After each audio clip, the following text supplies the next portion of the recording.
Mesdames et messieurs, bonsoir. Cette soirée sonne l'ouverture d'un tournoi des plus mortels et surtout la revanche de l'insolence. Ce soir, ce ne sont pas de simples orateurs que vous verrez s'affronter, mais bel et bien des combattants, des gladiateurs, qui vont se livrer des duels à mort au cours de joutes sanglantes. C'est pourquoi les 10 gladiateurs vous prient de bien vouloir couper vos sonneries de téléphone, même si elles ne sont pas de leur temps, et d'apprécier le spectacle offert par le Colisée avec vos yeux uniquement. Enfin, le silence sera également apprécié tout au long de la soirée. Mais rendons à César, ou plutôt à Poséidon en l'occurrence, ce qui lui revient de droit. Cher monsieur Balossi, même si vous n'êtes pas présent avec nous ce soir, nous vous remercions une nouvelle fois pour cette idée divine que vous nous avez soufflée au cours de notre dernier procès fictif, et nous donnerons tout pour être à la hauteur de vos espérances. Spartiates, les vents et les vagues vous porteront, les flammes ardentes de vos cœurs vous guideront dans la nuit, et le fracas du tonnerre déchaînera vos passions. Ils nous sont venus tout droit de l'université antique et seront jugés par un honorable jury qui décidera lesquels d'entre eux se feront couper la tête à la fin de la soirée. Mesdames et messieurs, un tonnerre d'applaudissements pour notre jury de ce soir, Madame Romane Le Prévost, Monsieur Abdelhamid Malik Bakshi et enfin Monsieur Orlin Bakshi Sirizakou. Enfin, je vous demande d'accueillir nos gladiateurs d'un soir. L'équipe de Carpophores affrontera celle de Coma.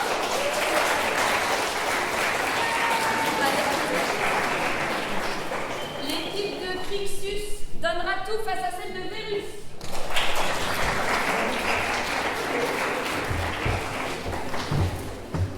L'équipe de Spartacus s'opposera à l'équipe de Flamin.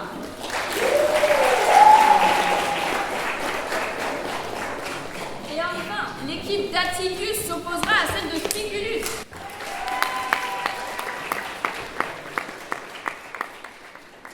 Mesdames et messieurs, l'heure de la revanche a sonné. Messieurs, bonsoir. C'est avec un plaisir particulier et un honneur que je suis ici à Évry, une Bourgogne bien loin de Paris, je vous l'accorde. Je ne critiquerai pas ce soir, je ne sais pas me faire taper, mais rassurez-vous, j'espère que nous passerons tous une soirée les plus mémorables. Et sans plus attendre, nous allons commencer par la joute 1, l'équipe Carpophores, composée de M. Kylian Ouacha et M. Hippolyte. Et pour commencer, M. Kylian.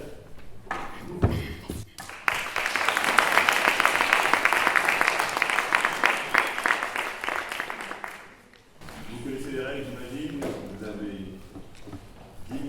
3 minutes pour m'épater mes jeux.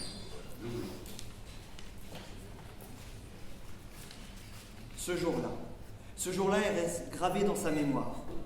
Un sombre souvenir où cet homme l'a impitoyablement abandonné, laissé seul dans les rues glaciales. Sans toit, ni maison. Alors, lors d'une nuit d'hiver glacial, il se remémore, s'agenouille et commence à dessiner avec une simple craie le portrait trait pour trait de cet inconnu, celui qui avait sacrifié son avenir et son éducation. Il se remémorait ce passage où son père l'abandonnait. Émile se demandait ainsi, pourra-t-il pardonner son père? Monsieur le Président, membre du jury, pardonner n'est pas un acte anodin, mais un acte du destin. On ne connaît pas la réaction de l'offenseur. Son comportement reste incertain. Alors l'offensé pardonne. Mais que faire de l'offenseur? Il y a une véritable prise de risque. On ne connaît justement pas, à cause du doute autour de l'offenseur, ce qui va se passer. Qui ici a déjà joué à la roulette russe? Vous avez une probabilité de 5 sur 6 de passer un bon moment. Pour le pardon, c'est pareil. Un risque minime d'1 sur 6. Car il ouvre la porte à ce que l'offenseur reproduise les mêmes actes, qu'il recommence. Et ce problème, c'est qu'il va blesser une nouvelle fois l'offensé. Rousseau a révélé que le pardon comportait un risque moral et émotionnel, une fragilité intrinsèque. Cependant, le philosophe sera d'accord avec l'opposition. Le pardon est signe d'ouverture, d'éducation, de libération. Il est bon et essentiel pour la société. Il croit même en la rédemption.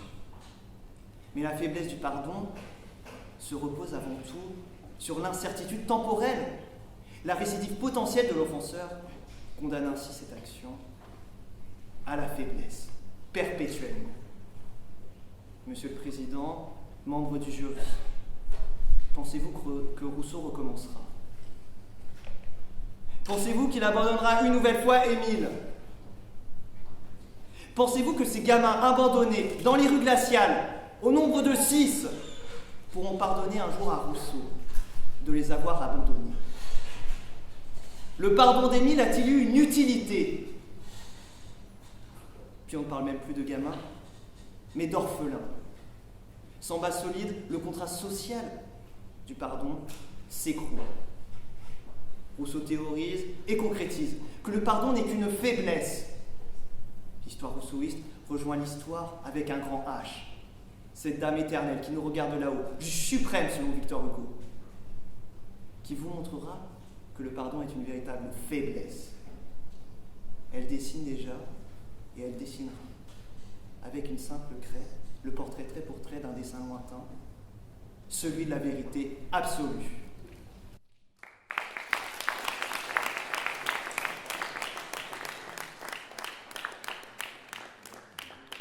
Tout le monde est prêt, sans plus attendre. Monsieur Oukacha.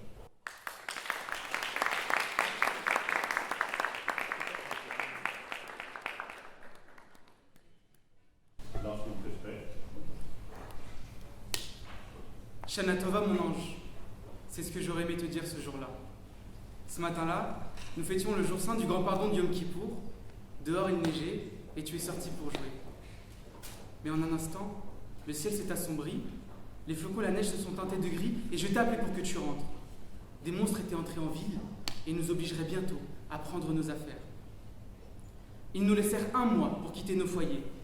Et quelques temps plus tard, nous nous installions dans ce quartier que l'on appellera un jour le ghetto de Varsovie. Si seulement j'avais su, mon ange, que les étoiles que tu avais dans les yeux allaient être troquées pour une seule étoile brodée sur tes habits. Si seulement j'avais su qu'on allait t'arracher à moi, alors j'aurais souhaité que la faiblesse qu'a le pardon n'existe jamais. Voici le témoignage d'une des nombreuses mères polonaises ayant perdu leur enfant pendant la Seconde Guerre mondiale. Une de ces mères qui n'a jamais pardonné. Et ce a raison, car le pardon est une faiblesse qu'on ne peut se permettre. Pardonner, c'est ne pas tenir rigueur d'une faute, renoncer à punir, à se venger. Et c'est dans ce sens, madame, messieurs du jury, que Carpofores battra toujours comme nous.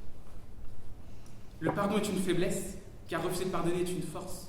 Refuser de pardonner est une force, car pardonner, c'est oublier. L'être humain pardonne par nature.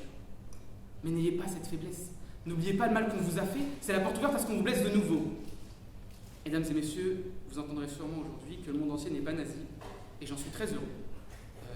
Mais l'être humain reste le même, et reproduit les mêmes schémas.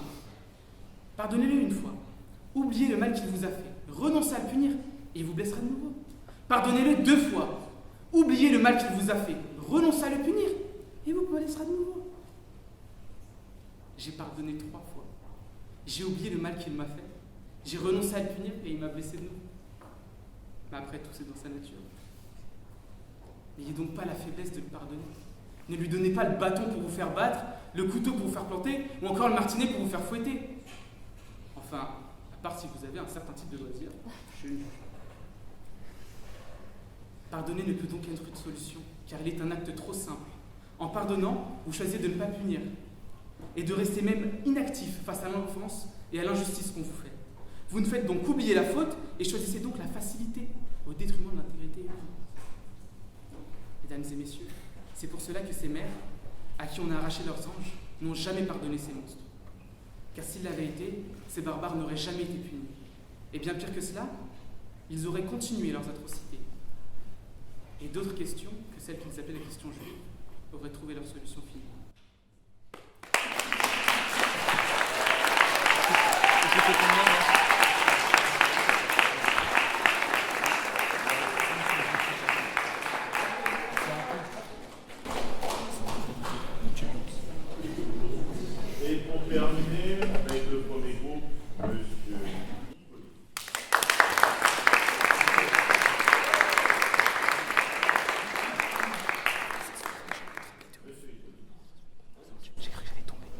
d'un coup de lunettes astronomiques, je me vois net grandir et me tenir devant vous aujourd'hui.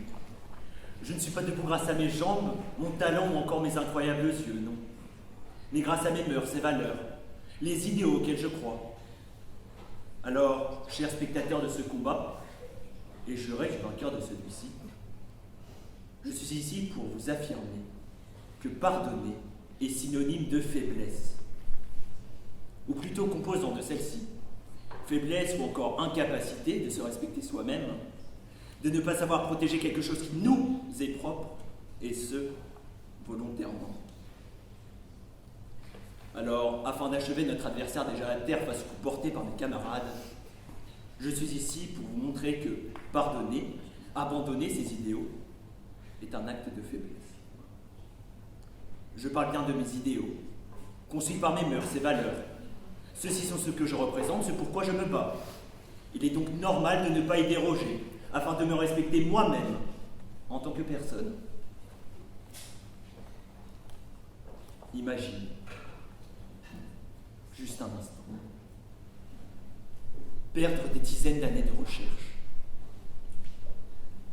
Il ne s'agit pas d'un passe-temps, non, mais une vie. Et pas n'importe quelle vie, mesdames et messieurs. Celle de Galilée. Ayant découvert que le Soleil était le centre du système solaire, et fervent partisan du copernicanisme, n'en déplaise aux plus égocentriques. Si Galilée avait abandonné ses idéaux dès le début, alors cette lunette avec laquelle je me vois n'aurait alors jamais existé. J'aurais voulu poursuivre cet éloge. Mais hélas, Galilée n'a pas respecté ses idéaux jusqu'à la fin. Lors de son procès, il a renié ses propres découvertes, s'excusant même d'avoir fait avancer la science. Alors non, Galilée n'est pas fort, mais faible. Ne faites pas comme lui. Respectez-vous et ne pardonnez pas d'avoir été précurseur de votre propre époque. Ne vous décevez pas vous-même en abandonnant les idéaux pour lesquels vous vivez. Ne pardonnez pas à ces humains imparfaits ayant choisi la solution finale. Prenez le choix de la sécurité, évitez d'être exploité. Ne créez pas de faille par votre pardon. L'histoire nous donne donc raison, mesdames et messieurs. À travers Rousseau, Galilée ou encore Hitler. Et tout comme ce combat d'ailleurs, ne nous pardonnez pas, chers contradicteurs, de vouloir le gagner. Car si vous nous pardonnez, alors ces idéaux pour lesquels vous vous battez disparaîtront. Et la seule survivante de ce processus sera la faiblesse.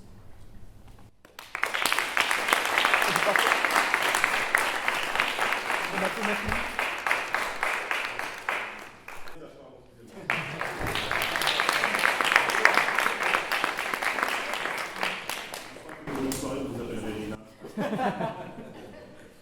Déjà maquillage, sans vous attendre, et vous. Le pardon, c'est l'idée effectivement de ne pas se venger. C'est l'idée de ne pas punir.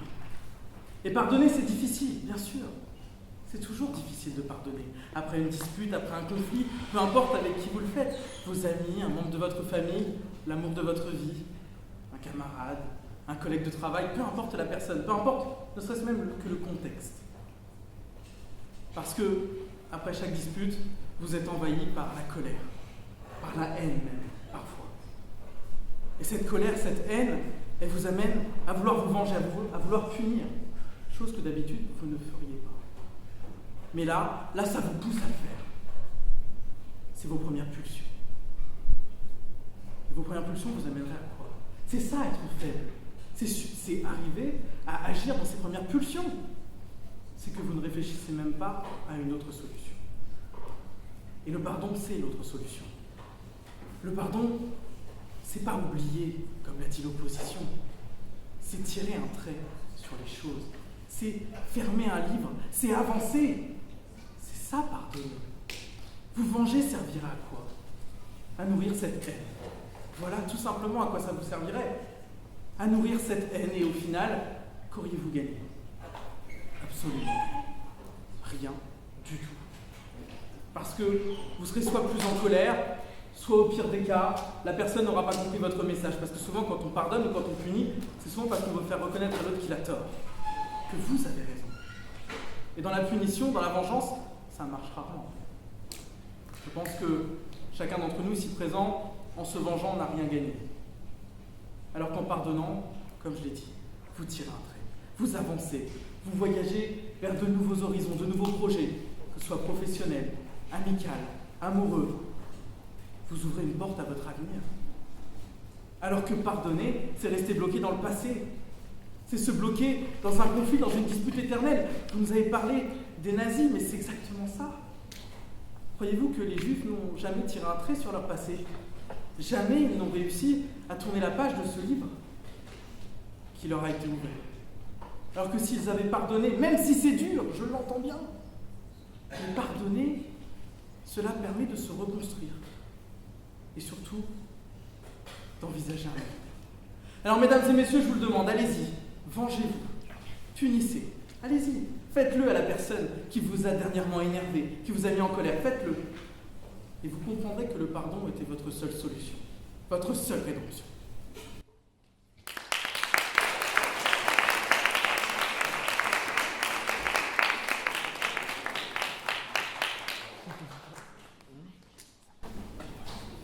Alors, je ne comprends pas cette fois-ci, parce que le prédateur, c'est dans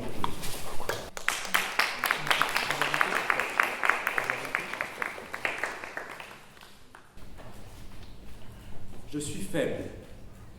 Je suis faible parce que je ne réussis pas à pardonner. Je suis faible parce que, comme vous, ici présent, j'ai peur. J'ai peur de plus rien ressentir. J'ai peur de ce sentiment de vide intérieur. Oui. Et comme vous tous, je m'enferme. Je m'enferme dans ces émotions qui me rassurent mais qui me font mal. La colère, la rage, l'envie de vengeance. On a l'impression qu'elles nous font survivre, mais elles nous détruisent. Je suis faible. Je suis faible parce que je n'ai pas la force de pardonner. Je suis faible parce que je sais que c'est dur de pardonner et que je n'ose pas faire le premier pas dans ce chemin si ardu. Mais j'essaye. Vraiment, j'essaye. Je fais de mon mieux. J'essaye de pardonner. Pourquoi? Pourquoi? Parce que sans pardon, il n'y a pas d'unité. Sans pardon, il n'y a pas ce que nous avons aujourd'hui, ici. Parce qu'on a tous des raisons de se détester. Je vous ai déjà fait du mal. Ou si ce n'est pas moi, mes parents, mes proches, mes ancêtres, quelqu'un que j'aime et que j'estime, vous a fait du mal à vous ou à vos proches, à vos ancêtres, quelqu'un que vous aimez et vous estimez. On a tous des raisons pour se détester. Mais on ne doit pas céder. Non, on doit pardonner. Oui, le pardon fait peur. Mais le pardon apporte aussi bien plus. Le pardon nous apporte de nouvelles émotions, de meilleures émotions que ces émotions destructrices. Des émotions pacifistes, des émotions créatrices. La joie, la paix intérieure, le calme, tout ça, c'est le pardon qui vous apporte. Ce sont des émotions qui vous permettent, qui nous ont tous permis depuis toujours, de créer, de sociabiliser et de vivre en paix. Sans ça, on ne serait pas là. Sans le pardon, on continuerait à juste survivre et on ne pourrait pas vivre. Et c'est pour ça que l'on pardonne. C'est pour ça que l'on doit pardonner tous ceux qui viennent nous dire que le pardon est une faiblesse. C'est parce que, encore une fois, tout comme vous, j'ai peur. Et je n'arrive pas à me pardonner moi-même. Voilà ma plus grande faiblesse. Voilà mon plus grand défaut. Ce qui m'empêche d'avancer, de m'améliorer. Je n'arrive pas. Mais alors, pour y réussir, le premier pas que je dois faire dans ce chemin si ardu, c'est regarder ceux qui viennent insulter le pardon et de leur dire, droit dans les yeux, je vous pardonne.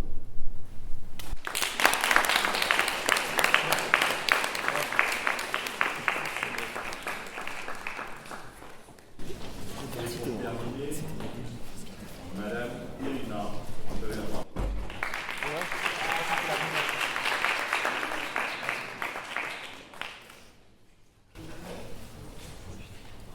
Madame, Le passé est éternel, mais les blessures qu'il nous a infligées ne le sont pas. Elles sont difficiles à cicatriser, mais elles ne sont pas insurmontables, à condition de savoir les accepter. L'indulgence serait donc une défaillance. Le fait d'accepter les erreurs d'autrui ou même de reconnaître les vôtres ferait de vous un être vulnérable. Et pourtant, les faibles se vengent, mais les plus forts pardonnent, parce que l'indulgence est une force, c'est la naïveté qui est une faiblesse. En effet, les excuses sans changement ne sont rien d'autre que de la manipulation. À l'inverse, le positif attire le positif, et le pardon, lui, attire le bon. Il réchauffe les cœurs et répare les âmes. Quant à votre gentillesse, elle est le miroir de votre authenticité et de votre détermination à faire le bien. Le simple fait de parvenir à surmonter la douleur pour accepter ce qu'on vous a infligé vous rend bien plus fort que tous ceux qui oseront vous critiquer pour avoir pardonné.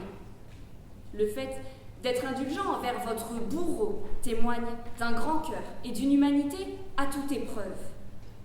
Mais cela prouve également que vous êtes bien plus mature qu'ils ne le seront jamais.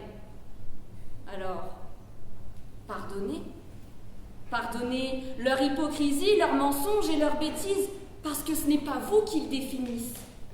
Pardonnez leur silence, leur ignorance et leur lâcheté, parce que ce n'est pas vous qu'ils ternissent.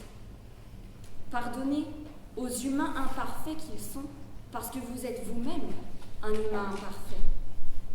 Prouvez-leur que leur méchanceté n'entachera jamais la pureté et la bonté de votre cœur. Pardonnez-leur comme vous voudriez que l'on vous pardonne, parce que nous avons tous le droit à l'erreur. Et puis, si vous ne vous pardonnez pas à vous-même, qui le fera à votre place? Qui pansera vos plaies? Qui vous dira que ce n'est pas grave, que tout ira bien et que vous ferez mieux la prochaine fois? Qui ramassera les morceaux de votre cœur brisé et de votre confiance ébranlée? Qui, mesdames et messieurs? Personne. Personne, parce que vous êtes la seule personne à pouvoir pardonner ce que vous vous êtes vous-même infligé. Tout comme vous êtes la seule personne à pouvoir pardonner ceux qui vous ont blessé. Vous ne pourrez jamais tourner la page si vous ressassez sans cesse le passé. Vous ne pourrez jamais guérir si vous n'acceptez pas de laisser derrière vous ce qui doit y rester. Vous garderez la blessure là, dans votre cœur au fond de vous, mais au-dessus, effacez simplement leur nom. Mesdames et messieurs, si je me tiens devant vous ce soir, c'est parce que le pardon est ma plus grande force. Et je vous pardonne, à vous, messieurs, d'avoir osé sous-entendre que j'étais faible pour cela. Vous savez, le temps n'entend pas si nous lui demandons d'attendre. Nous n'avons qu'une seule vie, et elle n'a pas de touche redémarrée, alors ne la gâchons pas avec des regrets. Mesdames et messieurs, pardonnez, mais surtout, n'oubliez jamais. C'est le plus beau cadeau que la vie nous ait donné.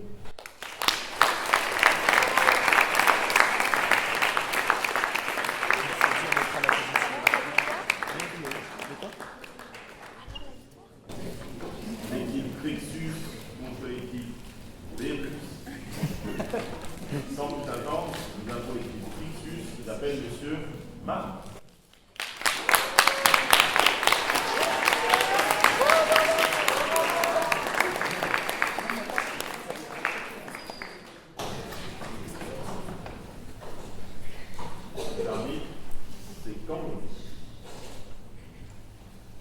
Souvent la vie est belle dans la solitude, où chaque air frais est une raison de sourire, où chaque minute passée est une découverte de soi, mais qu'au fond, une place reste toujours vacante. Jusqu'au jour où l'on croise cette âme qui nous montre que la vie est encore plus belle partagée à deux. Moi, j'ai trouvé la mienne, je l'ai aimée. À ses côtés, le bonheur était mon quotidien. Elle a altéré ma perception de la perfection. Mais qu'étais-je, moi, pour elle? Son amour, son âme sœur, son bonheur? Aucun des trois. Parce que face aux souffrances de la vie, elle a décidé de se suicider. Me laissant dans une solitude où cette fois-ci, la vie est amère, où chaque air frais tailladait mon cœur. Face à cette souffrance incessante, pourrais-je lui pardonner de m'avoir abandonné, de m'avoir caché ses souffrances au point de se donner la mort, de m'avoir laissé dans cette incertitude où mes questions n'auront jamais de réponse? Pourrais-je tout lui pardonner? Mesdames, messieurs, peut-on tout pardonner? Il y a d'un côté le pouvoir, qui est cette faculté d'appréhender une réalité offrant une capacité d'agir. Et de l'autre, le pardon, qui est le choix personnel de passer outre une souffrance et de privilégier la paix. Dès lors, on peut tout pardonner, puisque le pardon est un choix qui, dans le coulement du temps, devient de plus en plus facile. Et je dirais un choix qui mène vers la paix. Pour beaucoup, le pardon est un devoir. Pour certains, c'est une obligation, un droit que l'on doit à tous ceux qu'on aime et à toute l'humanité. Non, pour moi, c'est un droit dont on peut en disposer quand on veut. Il ne s'impose point. Il revient à moi, à vous et à tous ceux qui ont été un jour blessés de pouvoir pardonner, de pouvoir tout pardonner. Alors, mesdames, messieurs, la question primordiale n'est pas celle de déterminer le tout, mais de laisser au pardon sa vraie nature. Il existe toutes sortes d'atrocités dans ce monde que beaucoup vivent tous les jours. Mais qui sommes-nous pour les priver de leur droit de pardonner? Oui, on peut tout pardonner, parce que le pardon est un choix. Mais doit-on tout pardonner? Mesdames, messieurs, je lui pardonnerai tout quand je voudrais lui pardonner tout. Aujourd'hui, face à ma souffrance, je me laisse emporter par le temps qui saura peut-être me guérir.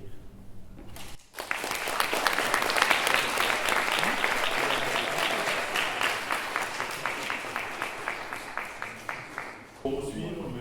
Reynaldo.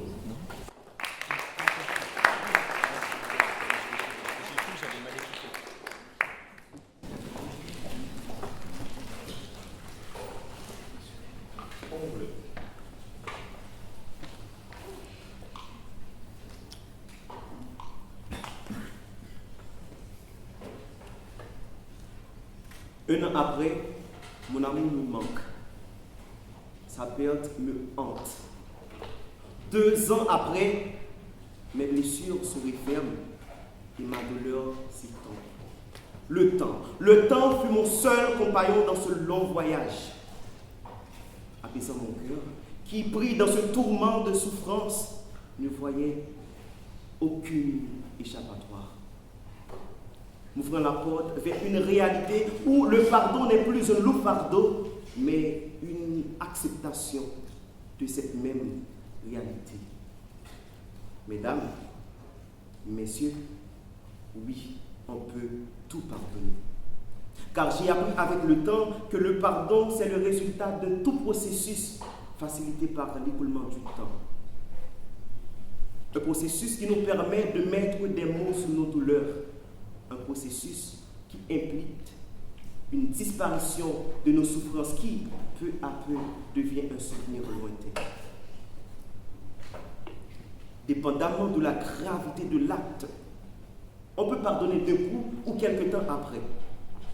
Certes, plus la souffrance est immense, plus la violence est immense, plus il est difficile de pardonner. Et même à la longue, cela peut paraître encore et encore plus difficile.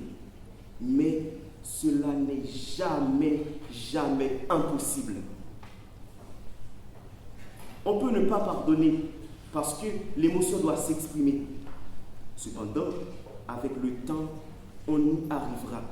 Avec le temps, on y arrivera. Parce que le temps nous fait comprendre qu'on peut pardonner et qu'on peut tout pardonner. Le passé ne s'oublie pas. Quand on pardonne, cela ne veut pas dire qu'on oublie le mal. Cela n'absout pas le bourreau. Cela n'efface pas les cicatrices. Cela ne veut pas dire non plus une réparation de ce dont nous avons été victimes. Moi, je suis victime du suicide d'un être aimé. Et vous aussi, et bien d'autres ont connu pire. Meurtre de poche, viol, maltraitance, torture, maltraitance, mutilation. Certes, le temps ne permet pas d'oublier tout cela. Quand on pardonne, on n'oublie pas tout cela. Mais le temps creuse à chaque moment un sillon dans notre cœur. Parce que le temps est comme un baume qui nous permet de guérir de nos blessures progressivement.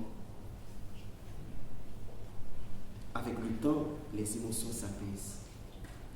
Avec le temps, les esprits mûrissent et la paix surgit.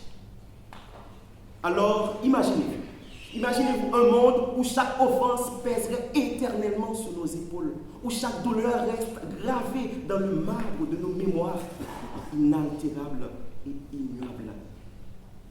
Ce monde cauchemardesque n'existera pas face au temps et au pardon qui mène vers une paix.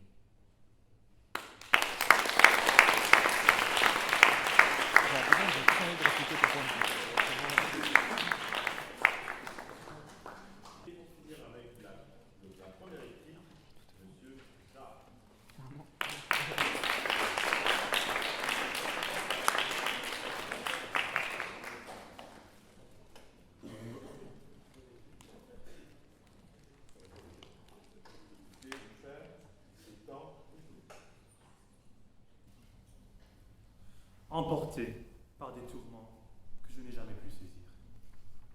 Mon amour, ma compagne, a choisi de quitter ce monde dans un murmure silencieux. Aujourd'hui, je me tiens ici, non pas au début d'un chemin de pardon, mais à son terme. Un voyage à travers la douleur et la compréhension. Pour lui dire, avec un cœur encore meurtri, mais sur la voie de la guérison, que je pardonne. Pardonner, ce mot qui a voyagé avec moi à travers les étapes de ma douleur et de ma colère résonne aujourd'hui avec une signification nouvelle. Pardonner, ce n'est pas oublier, c'est plutôt accepter que malgré l'amour infini que je lui portais, je n'ai pas pu changer son destin. Accepter que son combat solitaire contre les ombres de son esprit l'a conduite sur un chemin que je ne pouvais suivre. Le pouvoir de pardonner, c'est reconnaître notre humanité, nos limites, c'est admettre que dans ce chaos qu'est la vie, il y a des choses que nous ne pouvons contrôler. Mais c'est aussi comprendre, dans cette acceptation, il y a une force immense, une lumière qui peut guider nos pas dans les moments les plus sombres. Le pardon est une quête de paix. Ouvrir son cœur, même lourd de chagrin, c'est laisser la lumière de l'amour dissiper les ténèbres de la rancune. C'est dans ce pardon que je trouve maintenant un refuge, un lieu où la mémoire de son sourire peut encore briller, illuminé par l'espérance plutôt que voilé par le chagrin. Dans la réfutation de ceux qui soutiennent que certains actes sont impardonnables, qui voient dans le pardon une faiblesse ou une capitulation, je trouve une force insoupçonnée. Pardonner n'est pas une défaite. C'est un choix courageux, une affirmation de notre humanité face à l'incompréhensible. Pardonner, ce n'est pas approuver l'acte, c'est refuser de laisser cet acte gouverner notre vie. Il est facile de se laisser engloutir par la colère, de se draper dans la dignité de l'indignation. Mais la colère est un feu qui consume plus qu'il n'éclaire. Pardonner, c'est briser ce cycle. C'est choisir un chemin différent, un chemin de guérison et de renouveau. Je me tiens ici, un homme qui a appris à transformer sa douleur en compassion, sa colère en amour. Si je peux pardonner à celle que j'ai tant aimée pour son acte final, alors je crois que chacun de nous peut trouver la force de pardonner, de tout pardonner.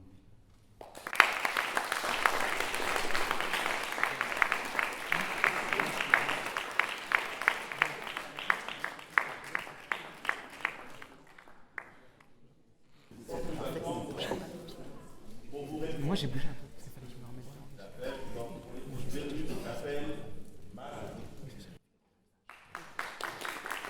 Moi j'avais besoin de pardon, je sais pas si ça te dit. Non. Ouais, donc, putain, je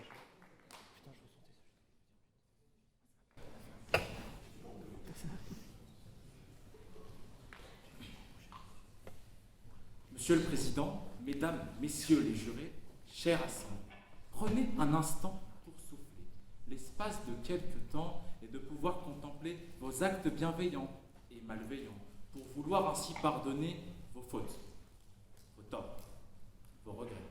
Mais si l'on pouvait tout pardonner, les choses seraient certainement beaucoup plus simples. Hélas, ce n'est pas le cas.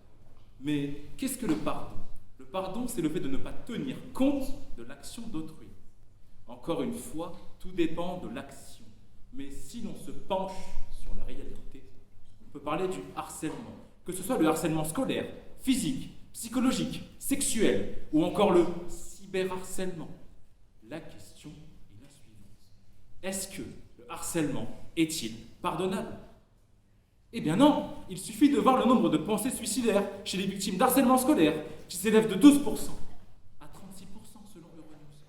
D'autant plus que l'on assiste à 1 ou 2 cas de suicide chaque mois, selon Gabriel Attal, le ministre de l'Éducation nationale. Ce qui est triste en soi, mais réel. On ne peut pas pardonner des comportements de la sorte, poussant au suicide des élèves qui voulaient simplement vivre leur vie et avoir un avenir radieux. On ne peut pas rester dans l'indifférence. Et voyez-vous, pour l'ensemble de la population française, vis-à-vis de toutes les formes d'harcèlement possibles, on est à 27%. Ce n'est pas rien. Rendez-vous compte que la plupart des femmes, qu'elles soient corpulentes ou non, se font harceler au quotidien. C'est le même cas pour les garçons, qui ne disent rien et gardent tout en eux, jusqu'au moment de non-retour, où ils veulent mettre fin à leur vie. On ne peut pas rester indifférent vis-à-vis de cela. Et si je vous en parle, ce n'est pas pour rien. Moi-même, j'ai connu ce harcèlement scolaire pendant 2 ans au collège. Ce n'était pas simple de le vivre, de supporter ce poids au quotidien. J'en avais marre et moi-même, j'ai voulu mettre fin à ma vie en me tranchant les veines avec un couteau. Mais c'est mon meilleur ami qui m'a aidé à me relever. Sans lui, je ne serais pas là ce soir pour parler de cela. Ça me tient à cœur d'en parler, d'aider mon prochain. C'est pourquoi j'en parle devant vous dans cette belle soirée. Car je n'ai jamais pardonné les personnes qui m'ont fait subir cela, mais j'ai appris à avancer avec. D'autant plus que je n'étais pas le seul à vivre ce harcèlement. D'autres de mes amis ont vécu cela. Je ne suis pas resté indifférent après m'être relevé. J'ai aidé cette amie qui se faisait harceler vis-à-vis de son physique et du harcèlement sexuel qu'elle recevait. J'ai aidé cette amie qui voulait sauter du toit, d'un bâtiment, de cet étage. Mettez-vous à la place des personnes qui se font harceler au quotidien, pendant de nombreux mois, de nombreuses années. Et dites-moi le cœur sur la main que vous serez capable de pardonner autrui de vous avoir fait cela. Eh bien, à vous de choisir.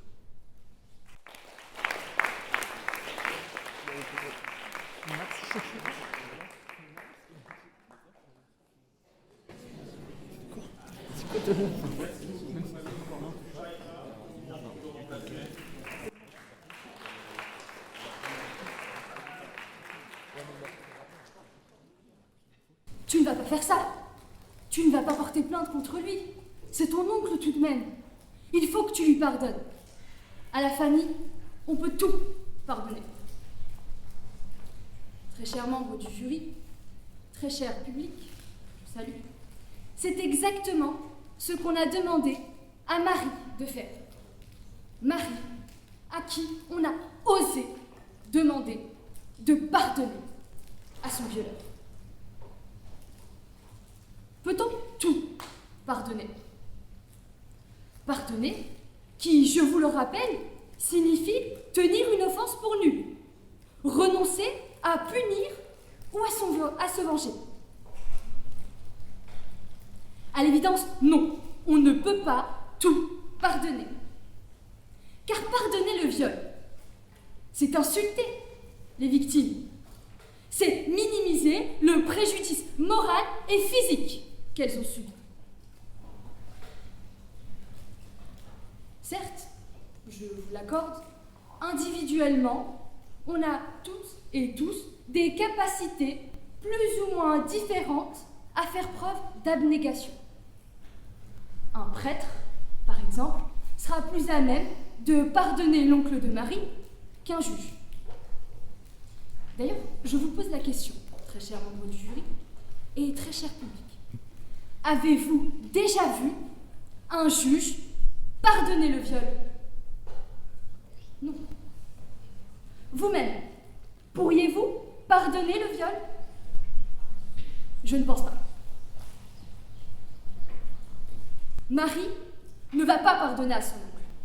Marie va souhaiter que justice lui soit faite et que son oncle soit puni pour ce qu'il lui a fait. Car il nous incombe, à nous, en tant qu'assemblée, en tant que société, de ne pas pardonner, de ne pas renoncer à punir un harceleur, un violeur ou même un meurtrier. Car je vous demande, dans quel monde vivrions-nous si on renonçait à punir ce qui doit être puni, si on renonçait à punir ceux qui ne respectent pas la loi? Je vais vous le dire, on serait dans un monde régi par une seule loi. La loi du talion, œil pour œil, dent pour dent. Un monde où tout le monde se sentirait libre de se rendre justice lui-même. Rien de souhaitable, rien de raisonnable, vous en conviendrez. Très chers membres du jury, très cher public, j'ai le regret de vous annoncer que ce soir, on a essayé de vous corrompre l'esprit. Mes contradicteurs, ce soir, ont essayé de vous persuader qu'on peut tout, absolument tout, pardonner. Je dis bien persuader, et non pas corrompre, car il n'y a aucun argument qui justifie qu'on puisse pardonner le viol. C'est bien là la preuve évidente qu'on ne peut pas tout pardonner.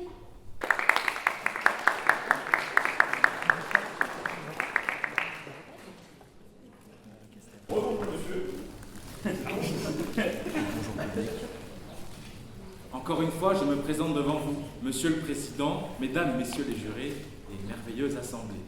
Vous savez, le temps passe. Nous sommes toujours là à nous battre en permanence jusqu'à vouloir atteindre le sommet. Mais on ne peut pas l'atteindre et gagner sans verser du sang.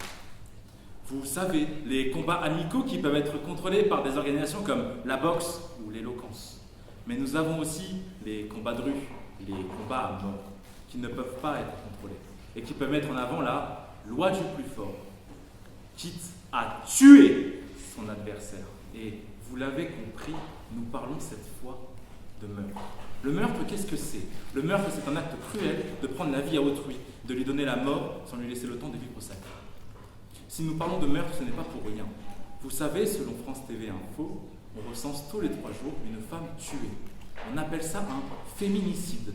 D'autant plus qu'on remarque que le nombre de femmes tuées ne diminue pas. Entre 2013 et 2023, la courbe ne baisse pas. Elle est en constante progression. Et c'est une chose impardonnable. Dites-vous qu'en 10 ans, il y a toujours autant de meurtres et de féminicides. Comment peut-on pardonner cela? Eh bien, on ne peut tout simplement pas. Alors, certes, on pourrait parler de légitime défense, de meurtres commis de manière involontaire, comme par exemple les accidents de la route. Hélas, la valeur de la vie est bien réelle. on n'en a qu'une. Et de prendre la vie à autrui, quels que soient les faits, est un acte impardonnable. Prenez l'histoire de Marc. Il a 12 ans. Il vit seul à la maison sans ses frères et sœurs, avec sa mère, qui rentre tard du travail chaque soir. Marc était habitué à ce que sa mère rentre sur les coups de 21h. Et si elle rentrait plus tard, la mère de Marc le prévenait. Mais un soir, Marc n'a eu aucune nouvelle de sa mère. Il l'a appelée, mais aucune réponse au bout du fil. Jusqu'à cet appel fatidique de la part de son grand frère Paul, qui lui dit que sa mère s'était faite agresser dans la rue par son ex-mari, le père de Marc, qui l'avait poignardé avec 24 coups de couteau dans le ventre. Mettez-vous à la place de Marc, âgé de 12 ans, qui du jour au lendemain voyait sa mère partir sous les coups de couteau incessants de ce père qu'il avait. Et seriez-vous capable de me dire, les yeux dans les yeux, que vous pourrez pardonner votre père d'avoir agi ainsi? De me dire que vous allez pardonner votre père de vous avoir laissé seul, sans mère, sans soutien émotionnel? De me dire que vous pourrez pardonner votre père pour ce traumatisme qui vous a infligé? Eh bien, je pense que vous avez la réponse au fond de vous à cette question. Et si vous avez du cœur, vous connaissez la réponse. Elle serait non.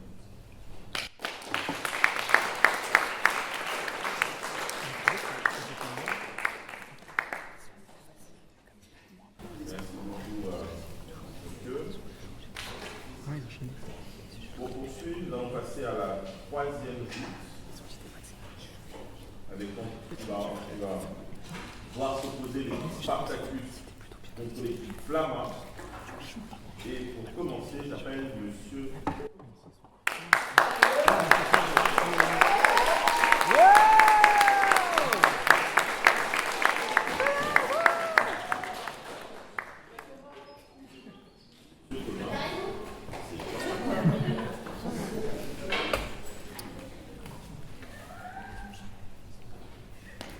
C'est l'histoire d'un garçon qui, il y a 2 mois, 4 jours et 1 heure, se fait quitter par celle qu'il aime. Et comme un coup du sort, la semaine dernière, on lui demande de venir ce soir pour parler, devinez quoi? D'amour. Mais d'abord, quel amour? Les Grecs définissaient l'amour selon 3 types: Eros, Philia et Agapé. Agapé, c'est l'amour de la famille. Philia, celui de l'amitié. Et Eros, c'est celui que je préfère. Eros, c'est... Je ne sais pas, Eros, c'est l'amour charnel. L'amour qui vous rend fou. L'amour qui vous fait bégayer. L'amour qui vous fait perdre vos mots. Eros, c'est cette nuit d'été où, pour me montrer les étoiles, elle me pointait du doigt les cieux. Et moi, pour mieux les voir, je regardais ses yeux. Il avait des nuages dans les siens, des cils sur les siennes. Les étoiles dans ses yeux ont toujours été plus belles. Mais Eros n'est pas très patient. Non, lui, il fait défiler le temps et emporte en partant quelques étoiles dans ses yeux, pourtant si importantes. En même temps, les années sont passées. Elle était toujours aussi intelligente, mais son regard, lui, n'était plus si brillant. En même temps, elle ne regardait plus les étoiles, juste l'espace. Et l'espace d'un instant, elle regardait dans le vide. Eros est parti. Et elle est partie avec lui. Elle a quand même laissé des morceaux d'elle sur ma peau, dans mon cœur, dans ma tête.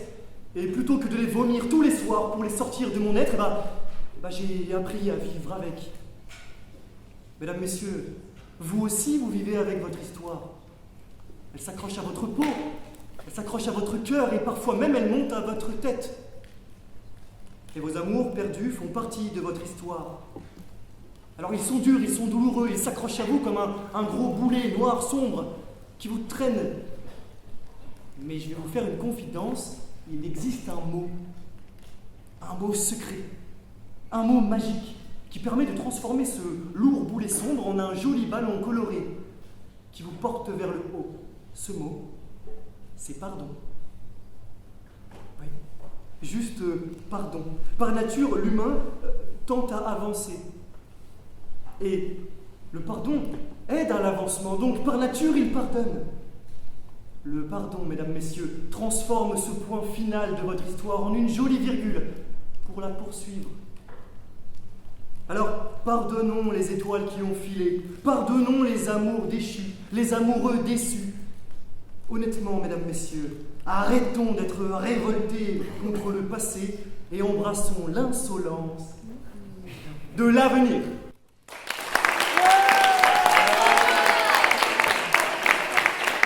Monsieur Mathieu, c'est quand vous voulez. Les vacances d'été approchent, le soleil effleure le sol et les fleurs dansent encore sous le vent frais du printemps. Pourtant, dans cet appartement du 9e étage, mesdames, messieurs, l'atmosphère était tout autre. Le soleil avait du mal à y pénétrer. Pour certains, pas de fleurs et pas de vent frais.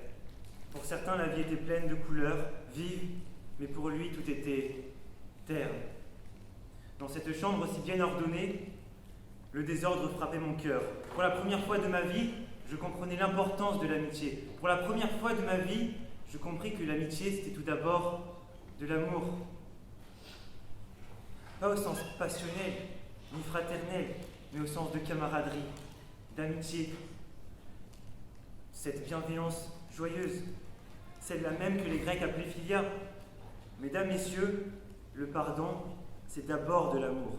C'est cet amour que l'on nous donne qui nous permet de traverser les épreuves difficiles de la vie, de trouver la paix intérieure en apprenant à se pardonner de nos erreurs. Parce que oui, comment se pardonner soi-même quand le désordre nous frappe le cœur, quand la rancœur, la haine, la rage envers soi-même empoisonnent chaque pore de notre peau? Que faire? On se déteste, on s'en veut. Alors, comment se pardonner? L'amour, tout simplement. L'amour, l'appui, le réconfort de l'autre, parce que dans le désordre de l'âme qui nous frappe, seul l'amour bienveillant de nos amis permet d'éclaircir nos cœurs assombris. Revoyez-vous dans cette situation où vous vous sentiez si mal, dans cette situation où vous n'aviez pas le moral, ni à sourire, ni à quoi que ce soit d'autre d'ailleurs. Mais cet ami-là était présent, avec vous, à vous redonner le sourire, à essayer. Vous n'aviez pas le cœur à ça, et pourtant, après quelques minutes, vous étiez là, le cœur plus léger. Alors oui, le pardon est le propre de l'amour.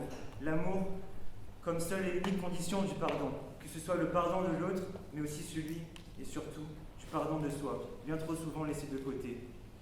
Et j'avais une confidence à faire. En fait, Victor, je te considère comme mon meilleur ami. Mais je n'ai jamais su te le dire. Et j'ai laissé beaucoup d'occasions passer, filer, à profiter de notre amitié. Alors je m'en voulais. Mais doucement, je te promets que j'apprends à me pardonner. Et que l'amitié que tu m'as offerte n'est pas vaine. Et qu'un jour je te la rendrai. Dans une autre vie, là-haut. Mon meilleur ami.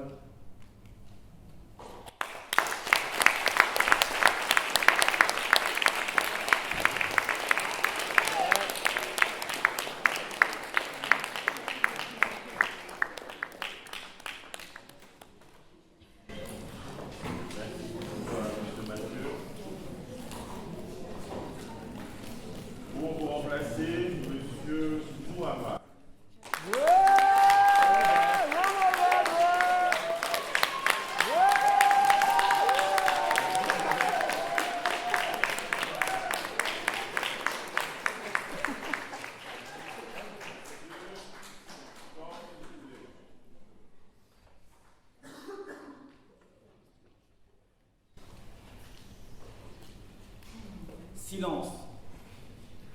Plus aucun bruit. L'obscurité engloutit chaque ruelle d'Évry. La nuit devient encore plus sombre. Au milieu de ce calme glaçant, lui, il était présent. Il marchait dans la nuit, seul, en attendant le petit matin pour pouvoir rentrer, en espérant que la porte soit ouverte cette fois-ci, non pas comme le soir dernier. Ce n'était pas la première fois qu'il passait la nuit dehors, mais malgré tout, et surtout par amour, il leur avait pardonné. Mesdames et messieurs, le pardon est à l'amour ce que l'âme est à l'homme, indispensable et vital. La thèse du oui est la seule valable. Quant à la thématique, le pardon est le propre de l'amour, pour la simple et bonne cause que dans toute forme de pardon, il y a de l'amour. C'est indéniable. Pardonner sans aimer relève de l'impossible. Il y a systématiquement de l'amour dans chaque part de pardon. Ça peut sembler paradoxal. Mais ce n'est pas par faiblesse que l'agressé pardonne l'agresseur, mais bel et bien par amour. Par empathie d'abord, puis par amour. Par amour pour l'être humain. Donc, combien même l'être humain serait capable du meilleur comme du pire, par nature, il est aimant. Et par amour. Par amour, mesdames et messieurs, il soutient son prochain. Prétendre pardonner ou prétendre pouvoir pardonner sans aimer, c'est hypocrite. Il n'y a rien de plus hypocrite. Ce parent qui pardonne à son enfant à chaque reprise, malgré la plus grosse bêtise commise, n'est-ce pas par amour? Cette mère qui pardonne au meurtrier de son enfant durant le procès, malgré la grosse perte qu'elle vient de subir, n'est-ce pas là par amour pour l'être humain? Voyez-vous, cet amour rattaché à la famille, cet amour qui est inconditionnel, qui n'appelle pas de profit personnel, eh bien c'est celui-là même que nos amis grecs nommaient agapé.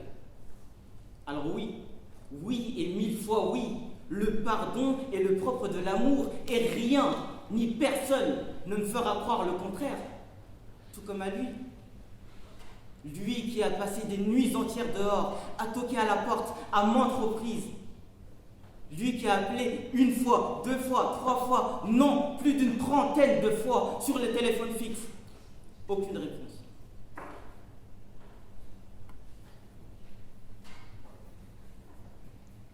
J'aurais aimé qu'il soit eux aussi présents avec nous pour leur dire: papa, maman, je vous pardonne.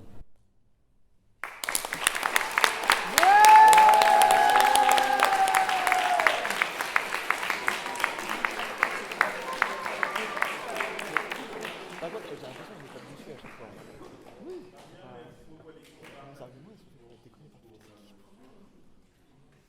Face à vous, une réponse de M. Clamart. Et pour commencer, j'appelle M. Madame Michel. Moi, j'aime bien.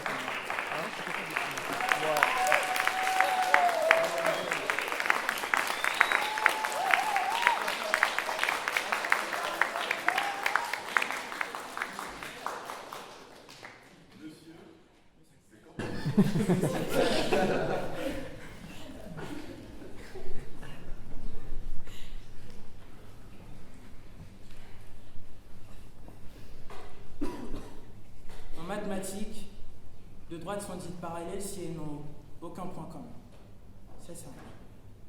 Alors, les deux droites D1 et D2 sont parallèles si elles n'ont aucun point commun ou si elles ne se croisent jamais, et même jusqu'à l'infini. Basique. La droite D1. La droite D2. Le choix, les sentiments imposés. Le pardon, l'amour. Aujourd'hui, Monsieur le Président, Madame, Monsieur du jury, chère Assemblée, ces deux notions sont comparables à deux droites parallèles. Elles ne se croisent jamais. Alors je me permets donc de recontextualiser ce débat en affirmant sans crainte que le pardon peut être une composante de l'amour, mais jamais, au grand jamais, le propre de l'amour.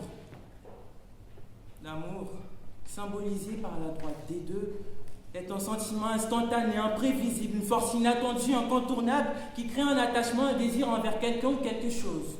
Alors que le pardon, symbolisé par la droite D1, est un choix, et qui plus est, un choix délibéré. On peut décider de qui mérite d'être pardonné.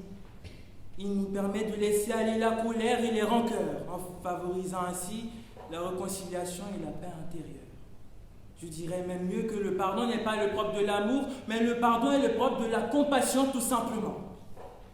Nos contradicteurs vous ont dit ici que le pardon est intrinsèquement lié à l'amour, que le pardon renforce les liens, que le pardon était conditionnel.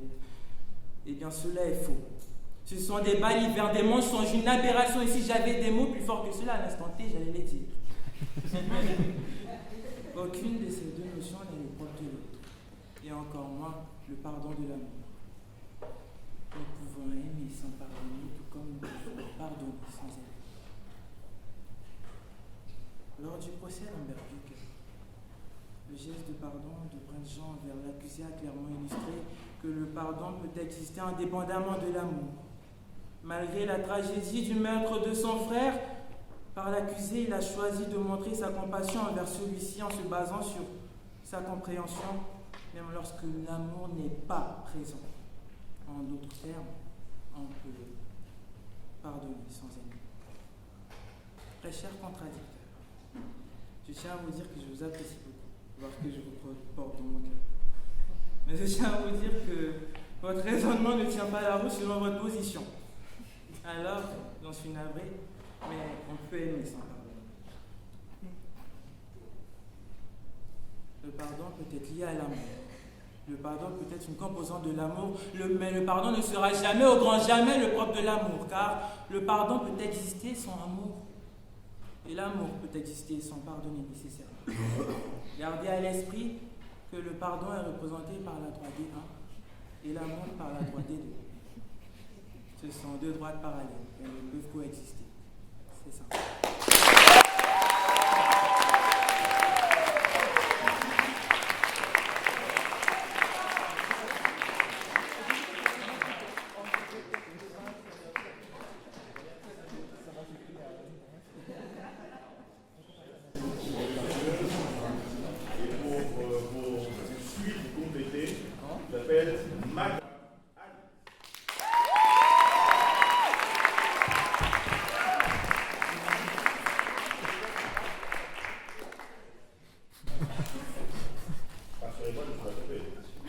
Non, ça va très bien.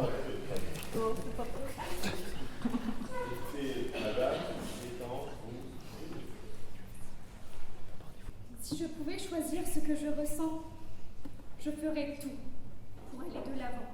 Je choisirais de te détester plutôt que de t'aimer. Mais je ne peux pas. La seule chose que j'ai choisie, c'est de ne pas te pardonner. L'amour est quelque chose qui nous tombe dessus. Nous ne choisissons pas notre bien-aimé, ni ceux que nous avons aimés avant lui. Pourtant, lorsque cette personne nous a brisés, d'un coup sec, comme un bouton d'acné, ou à petit feu, fissure après fissure, nous avons eu un choix à faire, celui de pardonner ou bien de s'en aller. Monsieur le Président, membre du jury, assemblée, posez-vous la question. Comment une chose qui serait volonté et raison, autrement dit le pardon, serait le propre de l'amour? Inversement, comment une chose aussi frivole que l'amour pourrait découler d'une chose qui est tellement raisonnable? Parce que oui, pardonner c'est être raisonnable, c'est se questionner, s'interroger et surtout se demander est-ce qu'on est capable de pardonner? Alors non, l'amour, particulièrement l'amour inconditionnel que mes adversaires ont osé citer, ne peut pas découler du pardon. Cet amour, où il n'y a aucune condition, nous empêche de voir où sont nos propres limites. Or, sans limite, on s'y perd, on s'oublie, on ne sait plus qui on est. Malgré cela, il faudrait pardonner. Malgré les coups, la violence, les injures, il faudrait que je reste avec cet homme, car je l'aime. Malgré les moqueries, l'exclusion, le harcèlement, je devrais leur pardonner, ne pas les dénoncer, car soi-disant qui aime bien, châtie bien. Non. Nous pouvons aimer quelqu'un. Nous pouvons être aimés par quelqu'un. Mais nous ne sommes pas forcés de pardonner. Une mère qui a souffert pendant 9 mois, arrivée sur la fin, sur la dernière ligne droite, elle se retrouve nez à nez avec une chose visqueuse et couverte de sang qui ne sait pas s'exprimer autrement qu'en hurlant. Pourtant, on attend d'elle qu'elle aime cette chose visqueuse. Mais toutes les mères n'y arrivent pas. Certaines n'ont pas d'amour à donner. Malgré cela, elles arrivent à l'élever. Malgré cela, elles arrivent à pardonner. Schopenhauer l'avait bien dit. L'homme oscille entre la souffrance et l'ennui. Eh bien, c'est la même chose en amour. L'homme oscille entre l'amour qui nous rend aveugles et le choix d'emprunter ou non la voie du pardon. C'est pour cela, Monsieur le Président, membre du jury et chère Assemblée, que je me tiens aujourd'hui devant vous. Le pardon ne peut pas être le propre de l'amour. L'amour n'est pas une chose sur commande. Nous ne pouvons pas le contrôler. En revanche, le pardon, lui, est l'essence même de notre volonté.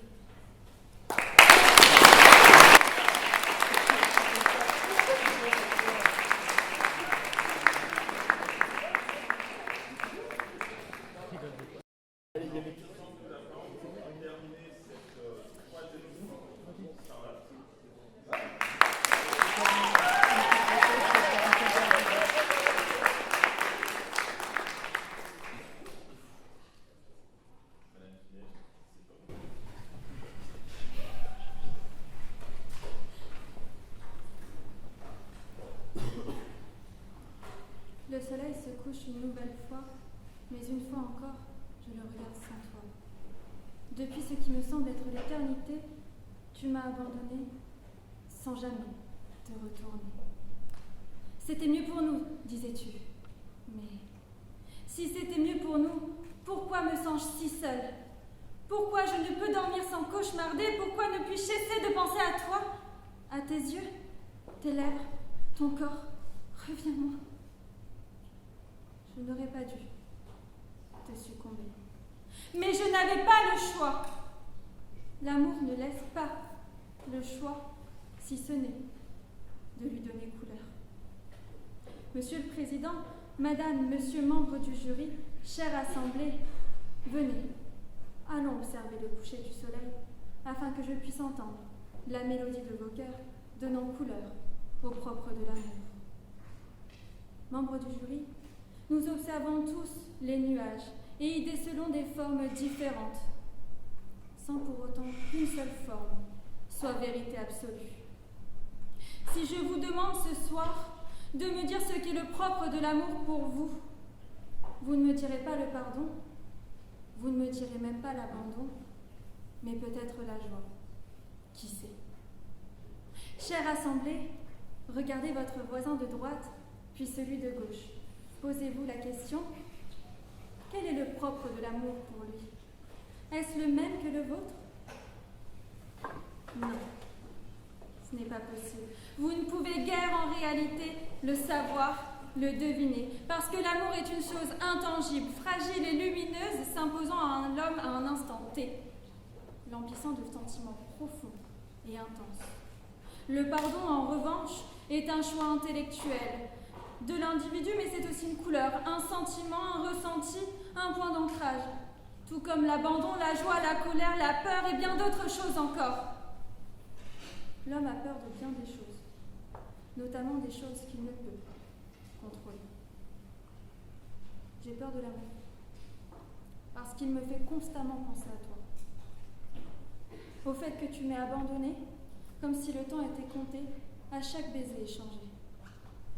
Je finis toujours seule, mais pourtant je choisis les personnes contre qui je dirige ma colère, celles envers qui je suis en joie, celles que je pardonne, mais je n'ai jamais choisi de t'aimer.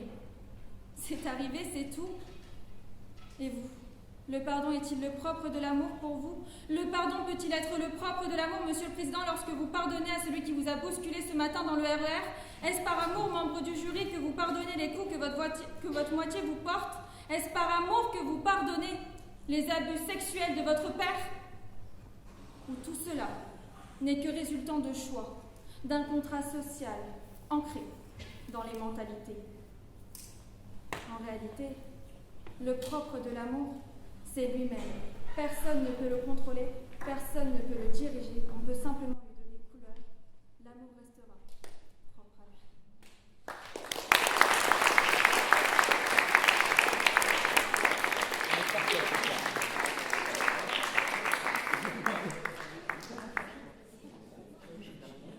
À cause de tout, Charlotte, on est remonté en bizarre ce soir.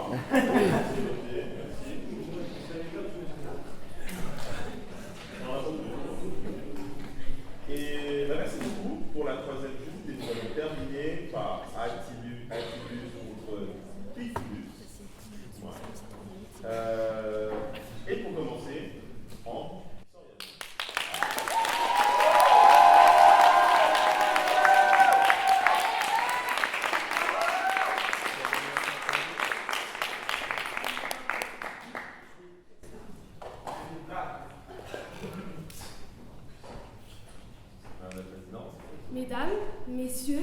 Avec le plus grand des sérieux, autour de nous, tout s'inverse.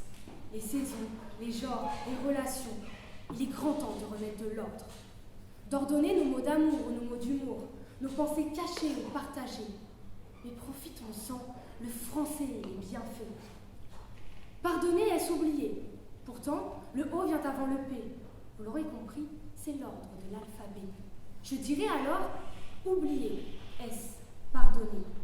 Oublier, c'est savourer l'instant présent, hors de toute temporalité accablante. Oublier, c'est savourer l'instant présent et se détacher du passé.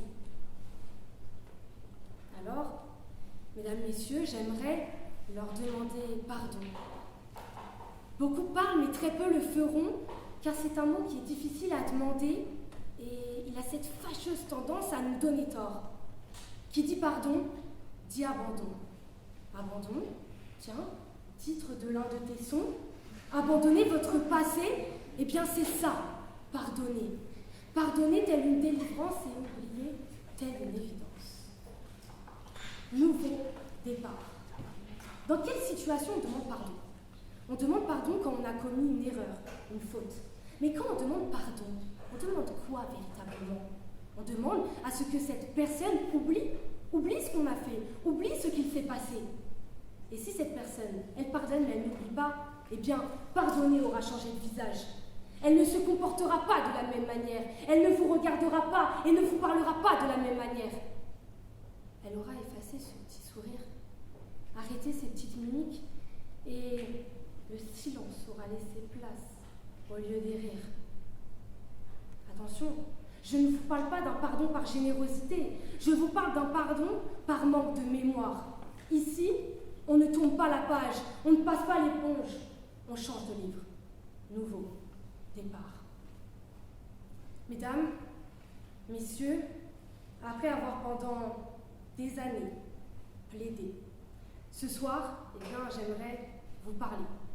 On parle souvent des victoires, mais très peu des défaites. Ce soir, le sang aura coulé dans cette arène. Les larmes auront coulé sur mes joues, mais l'encre n'aura pas coulé sur mes feuilles. Alors je vous le demande, pardonnez-la de ne pas avoir eu le courage d'affronter vos regards. Pardonnez-la de ne pas avoir eu confiance en elle et de voler de ses propres ailes. Pardonnez-la de ne pas avoir eu l'audace de recopier ses aînés. Pardonnez-la car elle est là, devant vous ce soir. Elle les a oubliées, ses feuilles bien-aimées. Ambre a oublié ses feuilles, et Luffy a oublié son chapeau. Après tout, chacun son fardeau. À présent, n'écoutez pas les gens. Pour pardonner, souviens-toi d'oublier.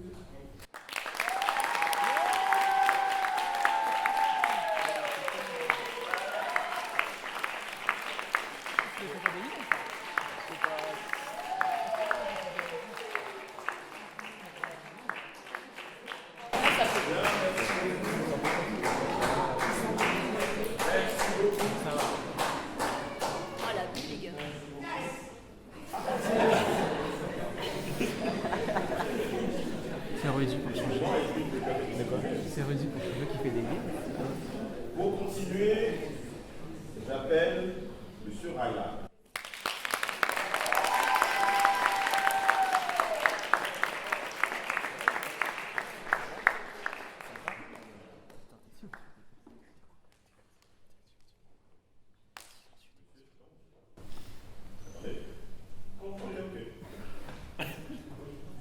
N'en parlons plus, Ambre, c'est oublié. Mesdames et messieurs, membres du jury, chère assemblée, j'ai péché. Pardon, pardon, pardon et pardon. J'ai commis un acte horrible. Pouvons-nous tout pardonner? Je vais vous demander de patienter. Je suis au courant, aujourd'hui ce n'est pas mon sujet. En effet, nous ne pouvons pas tout pardonner. Dans ma vie, j'ai eu le malheur d'harceler. Et comme je ne l'ai pas oublié, je n'ai pas pu me le pardonner. J'y pense. Pardon, pardon, pardon et pardon. C'est ce que je me dis devant ce reflet. À moi-même, je m'adresse, je tremble et je me confesse. Mesdames et messieurs, ce soir, j'ai oublié mes copines. J'espère que je pourrai me le pardonner. J'espère que ma prestation sera assez suffisante pour que je puisse l'oublier. Le harcèlement est une chose que l'on ne peut pardonner, mais êtes-vous demandé ce que c'était que d'être de l'autre côté? J'ai commis ces méfaits. Je m'en souviens. Ça me hante. Je ne puis l'oublier. Mais demandons-nous, qu'est-ce que pardonner? Pardonner revient à ne pas châtier, ne pas punir. Pardonner serait oublier, évidemment.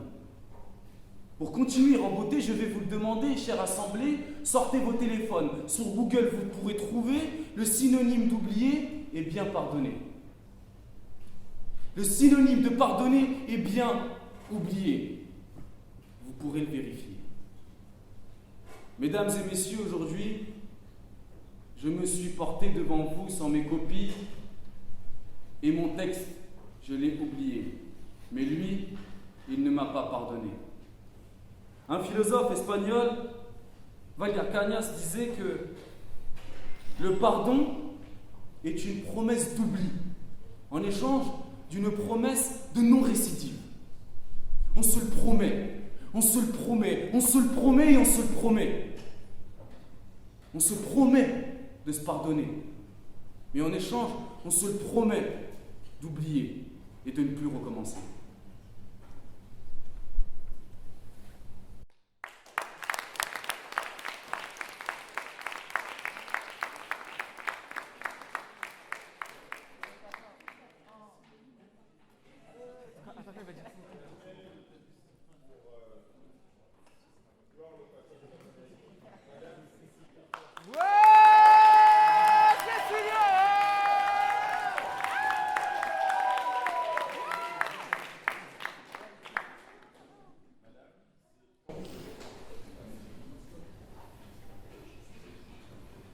Ça ne m'étonne pas de ta part, Ryan, mais j'espère que quand même, tu as réussi à te pardonner de les avoir oubliées, ces feuilles. Je ne les ai pas non plus. Mais bon, et si on parlait du pardon? Pardon, est-ce que je peux passer?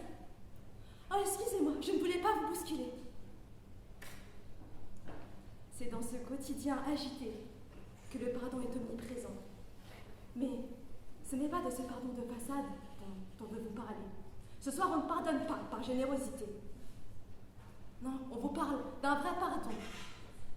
À celui que l'on donne à ceux qui nous font du tort. Et on vous en parle dans sa forme la plus sincère, l'oubli. Parce que ce souvenir, en fait, c'est ressasser. Vous savez, il y a cette jeune fille qui, depuis quelques années, se sent mal au sein de sa famille. Je ne vous parlerai pas de ces mots cinglants qui l'ont blessée, de ces regards qui l'ont transpercée, ou encore moins de ces silences plus douloureux encore que ces reproches incessants. Elle s'est sentie traitée comme une incapable douée de rien, mais ce soir, elle se tient là, devant vous, pour vous dire, honnêtement, entre nous, j'aurais préféré tout oublier. Parce que je sais pertinemment que tant que je continuerai à m'en souvenir, je n'arriverai pas à complètement leur pardonner. Si pardonner permettait de tout recommencer, comme avant, alors je ne saurais me satisfaire d'un pardon similaire à celui que ce jeune homme ce soir est venu présenter à sa famille. Alors qu'il en parle encore avec tant de colère et que j'entends encore de l'amertume dans chacun des petits détails dont il se souvient encore trop précisément. Si c'est ça, pardonner, alors dites-moi, quelle différence avec ceux qui n'ont pas réussi à pardonner? J'ai une question pour ceux qui diront « je pardonne, mais je n'oublie pas ». Ceux-là qui prétendent pardonner tout en gardant la mémoire si marquée de séquelles. Avez-vous réellement guéri? Si malgré tout, vous continuez d'admettre que vous avez réussi à pardonner, c'est que vous êtes bien hypocrite. Parce que je sais très bien qu'à la moindre nouvelle dispute, vous reprocherez à nouveau ces actes soi-disant pardonnés. Chers tous, si votre mémoire torturée continue de s'en remémorer, c'est que vous n'êtes ni en paix avec l'autre, ni en paix avec vous-même. Mais si pardonner est possible, et si vous en avez la force plus que moi, alors cessez là maintenant cette guerre silencieuse. Et toi, pour pardonner, souviens-toi d'oublier. Ah, une dernière chose. J'ai plaidé tout le long en pensant que j'avais moi aussi oublié. Mais en réalité, je n'avais pas oublié ma feuille. Mes notes sont là. Regardez. Et c'est signé. Cécilia certifie avoir oublié d'oublier.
Petite maison en paille, je me suis faite toute belle. J'ai allumé des bougies au senteur sapin. J'avais même préparé un bol de chips craquantes au fromage. Et j'avais mis ma plus belle robe. Vous savez, la bleue avec des paillettes. Tout était prêt pour que je l'accueille dans les meilleures circonstances. Elle a toqué à ma porte. Alors je me suis précipitée sur la poignée pour lui ouvrir. Je lui ai ouvert et là, ma meilleure amie, le pardon, était avec ça, meilleure amie, l'oubli. Vous savez, moi, je ne l'aime pas, l'oubli. Je ne l'aime pas parce qu'elle est dangereuse. Beaucoup négligent les dangers de l'oubli. Et mes contradicteurs, les premiers. Ils vivent apparemment dans un monde de post-it. Moi, je les appelle les post-itiers. Laissez-moi vous les présenter. Ici, nous avons maman post-it, papa post-it et petite sœur post-it. Ils vivent dans un monde imaginaire où le petit être dans nos têtes s'amuserait à coller puis décoller des post-it sur les événements marquants de nos vies. Alors, Monsieur le Président, attention, celui-là, il faut l'oublier. Et celui-ci, il ne faut surtout pas l'oublier. Sérieusement, la vie n'est pas aussi simple que des post-it. Monsieur le Président, Madame, Monsieur, nous ne sommes pas maîtres de notre mémoire. Nous ne pouvons pas contrôler nos souvenirs. Ce n'est pas aussi simple. Par exemple, Monsieur le Président, pourriez-vous me citer le nombre de fois où vous êtes disputé dans votre vie? Quant à vous, Madame, citez-moi chacune des raisons de vos disputes. Évidemment, ces questions resteront sans réponse.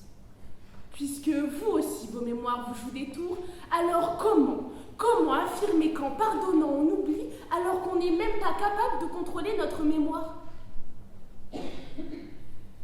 Parce que oui, nous ne sommes pas des robots. Alors, ne laissons pas la porte ouverte, puisqu'une porte ouverte au traumatisme est beaucoup plus violente qu'un dégât des eaux. Et dans ces cas-là, même la Massif ne pourra rien faire pour vous. Alors, Monsieur le Président, prenez-moi la main. Prenez-moi la main. Et ensemble, soufflons ces bougies. balayons cette table, éteignons les lumières, et ensemble, claquons-la cette porte. Claquons-la pour ne plus jamais que l'oubli n'entre dans vos têtes et vous fasse oublier ce pourquoi vous avez pardonné. Vous pourrez alors vous dire que vous arrivez à pardonner, mais que pour autant, Monsieur le Président, vous n'allez plus jamais oublier.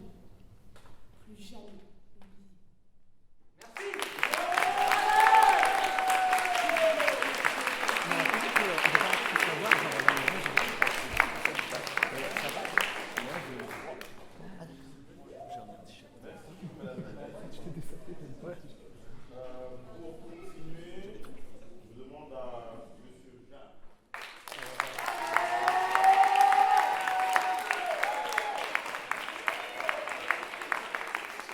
Mais quelle heure, oh là là. J'accuse. Monsieur, il est temps.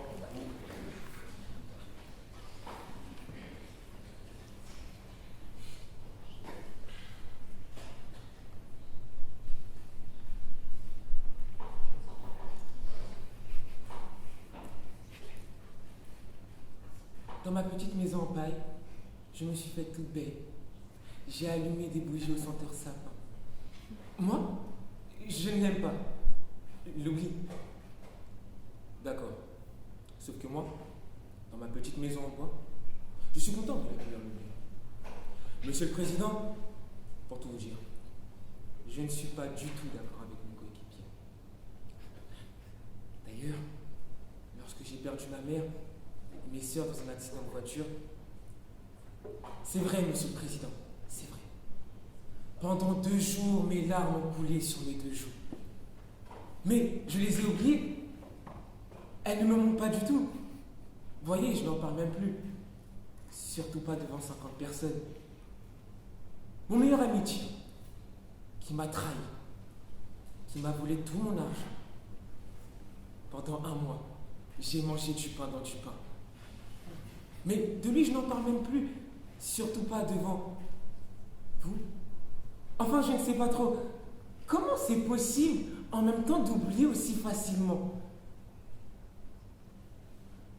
Comment peut-on oublier la trahison d'un ami? Comment peut-on oublier la voiture qui a causé la mort de votre famille? Monsieur le Président, Madame, Monsieur, je crois que j'ai confondu le pardon avec l'oubli. Le pardon, c'est l'absolution d'une offense, tandis que l'oubli, c'est la perte totale de la mémoire. Alors, il est impossible, voire même impossible de confondre le pardon avec l'oubli. Car lorsque l'on pardonne, eh bien, on oublie aussi tout le mal qui a été commis. On ne tiendra plus jamais personne comme responsable. On oubliera alors tous ces violeurs qui ont été pardonnés de toute leur violence, tous ces meurtriers qui ont été pardonnés de toutes leurs fautes. Au final, tout le monde est perdant, Monsieur le Président. D'un côté, celui qui a commis la faute ne s'en verra jamais et il finira par recommencer. De l'autre, celui qui l'a subi tombera à nouveau dans l'oubli et risque de le subir une seconde fois. Ça veut dire que cette femme devrait oublier chaque coup que son mari lui porte, chaque soir où il lui rajoute un peu de bleu sur le corps, chaque danse qui finit à genoux sur le parquet. Un jour, elle s'en sortira, j'en suis sûr.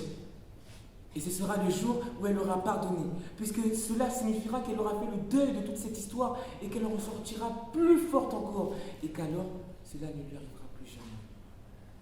Mais si elle avait oublié, chaque soir serait semblable, les bleus toujours plus nombreux et les danses toujours plus macabres. Alors faut-il vraiment oublier? Monsieur le Président, Madame, Monsieur, je pense que finalement, oublier ce n'est pas utile, et par-dessus tout, ce n'est pas possible. Croyez-moi, Monsieur le Président. On ne repense pas à tout. On oublie. Voilà.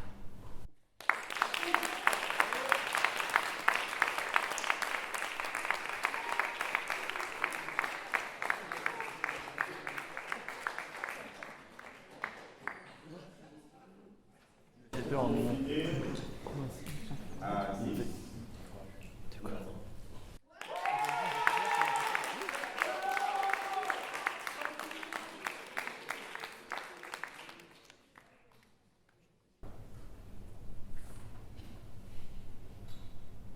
Dans ma petite maison en paille, je me suis faite toute belle. J'ai allumé des bougies au senteur sapin. Elle a toqué à la porte et là, ma meilleure amie, le pardon, était avec sa meilleure amie, l'oubli. Moi, je ne savais pas comment les accueillir dans ma petite maison en pierre. Alors tous les trois, on est allés au musée. Un musée qui conserve toutes nos expériences de la vie. Dans un coin peu éclairé, elle était là, cette statue, poussiéreuse, froide. Celle qui a conduit un bon nombre d'hommes à leur perte. Sous cette statue écrit en gros, le premier à oublier est le plus heureux. Quel mensonge au goût si raffiné.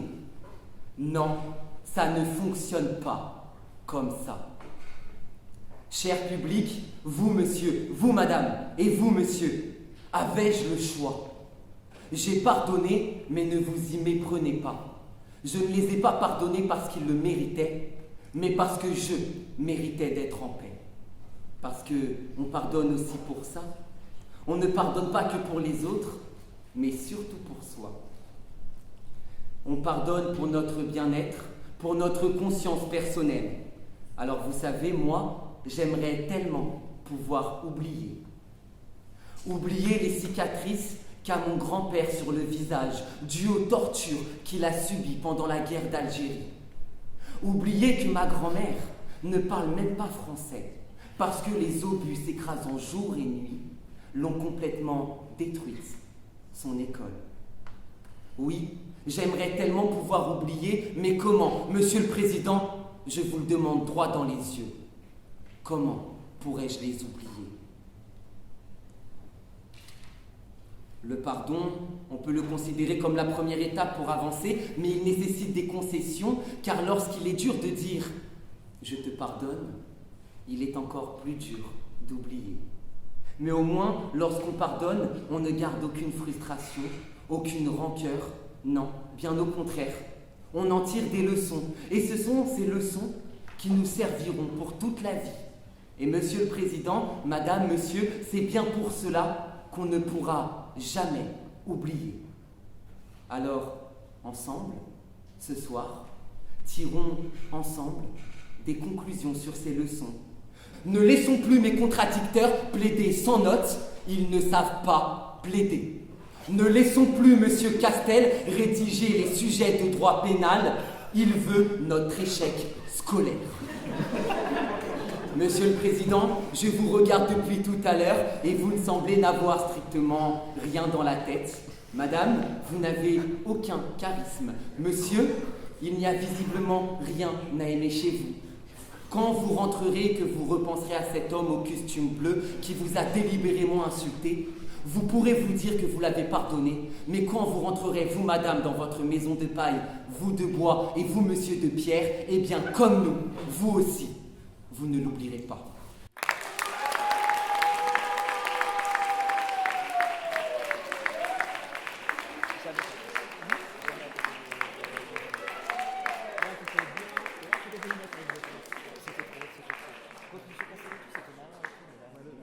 Mesdames, Messieurs, nous allons laisser le jury se retirer pour délibérer.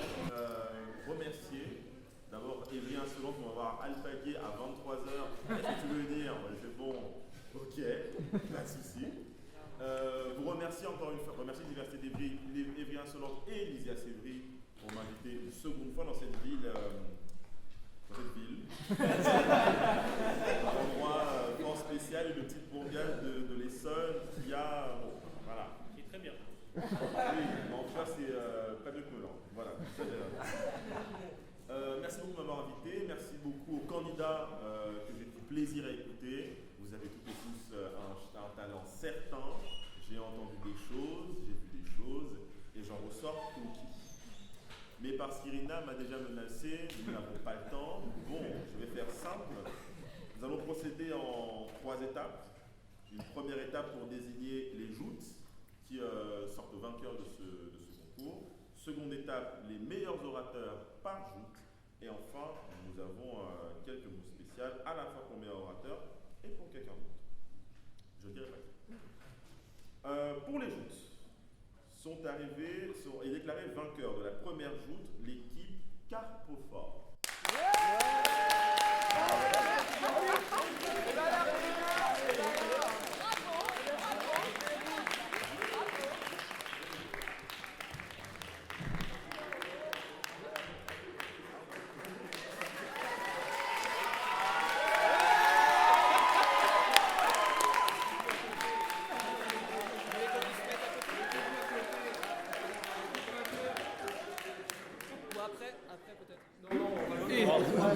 L'équipe vainqueur, mettez-vous à côté. Je vais faire la photo. Mettez-vous à côté pour la photo. Allez-y, allez-y.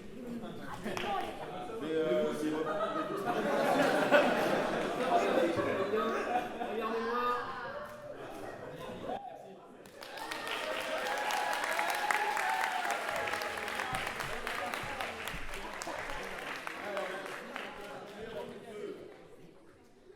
Numéro 2. Je tiens quand même à noter que les gens à Évry, vous êtes des gens tourmentés.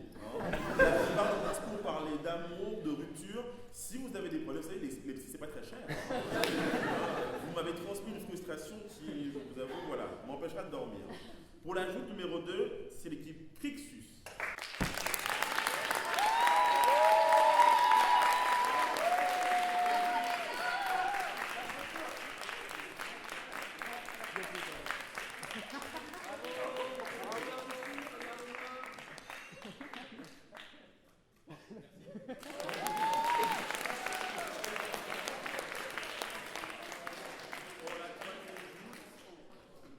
L'équipe vainqueur porte le nom d'un guerrier.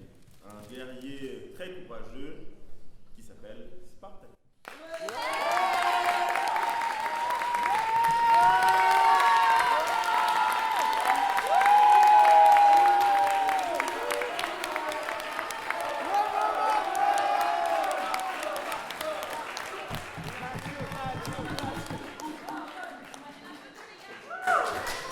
Voilà, regardez-moi.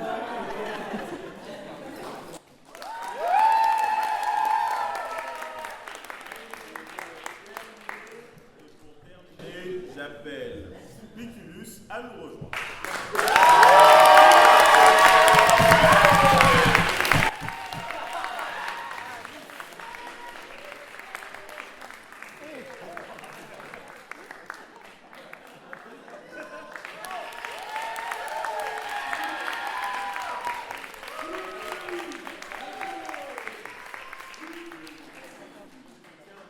Vous avez remarqué, mais il y a un groupe qui vit vraiment pour les caméras. Bien, félicitations aux équipes vainqueurs, félicitations aux équipes qui n'ont pas gagné, vous êtes quand même très bons, rassurez-vous. Nous allons passer aux meilleurs orateurs par joute. Et j'aimerais appeler pour ouvrir le bal, Mathias.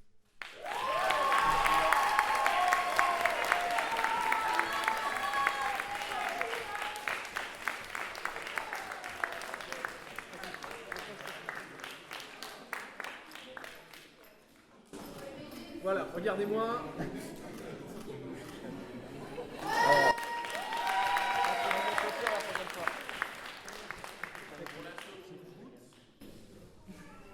Il a aimé nous parler, j'ai aimé l'écouter. Il sera le meilleur d'entre vous, Renan.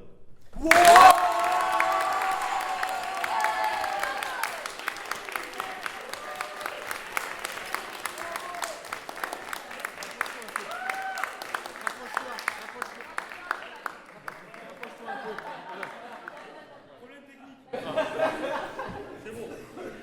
Rapproche-toi.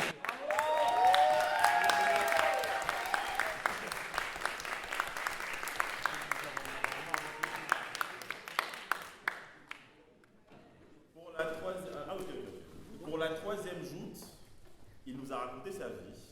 Il est aussi tourmenté, mais il nous a séduit, Thomas.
Saint-Melin. Des gâteaux. Ça coûte pas cher. Au moins, c'est efficace. Et enfin, on m'a parlé d'une mention spéciale, camarade. Tout à fait. C'était sa première plaidoirie. On a senti son stress tout du long. Et juste pour ça, on aimerait le féliciter parce que c'est quelque chose de très difficile de plaider, surtout que tu as parlé avec le cœur. Donc, viens Mathieu.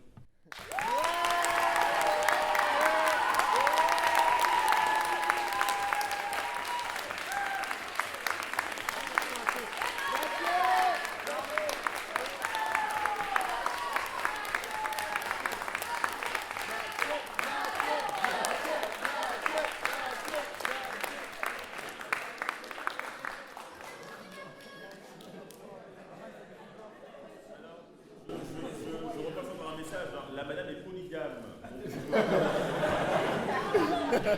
Et enfin, pour terminer. Donc pour terminer, j'en profite pour glisser un petit mot. Merci à Pierre Insolente de m'avoir invité pour juger. C'était un super choc. Merci à tous les jouteurs. C'était très plaisant de vous écouter ce soir. Et du coup, pour terminer cette belle soirée, qui remportera ce magnifique trophée, le meilleur des orateurs, le grand vainqueur de ce soir. On a beaucoup aimé sa performance, son piquant, son insolence. Et qui fait honneur au nom de votre association. Et pour ça, on applaudit Annie.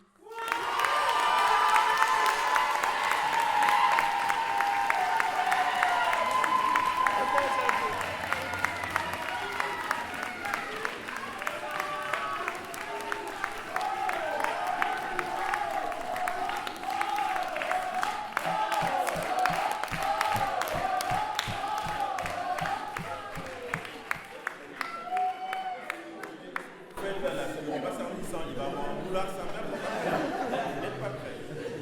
Et sinon, je tiens à vous remercier sincèrement pour ce moment qui était particulièrement agréable et passer un message à toutes celles et ceux qui ont vu mais qui n'ont pas forcément fait. Sachez que l'art de la parole est en tout un chacun. Moi, ce que je vous recommande, même si vous avez peur, même si vous craignez l'échec, même si vous craignez le ridicule, je vous rappelle que ça ne tue pas. Cette place est aussi la vôtre. Je vous encourage à prendre la parole.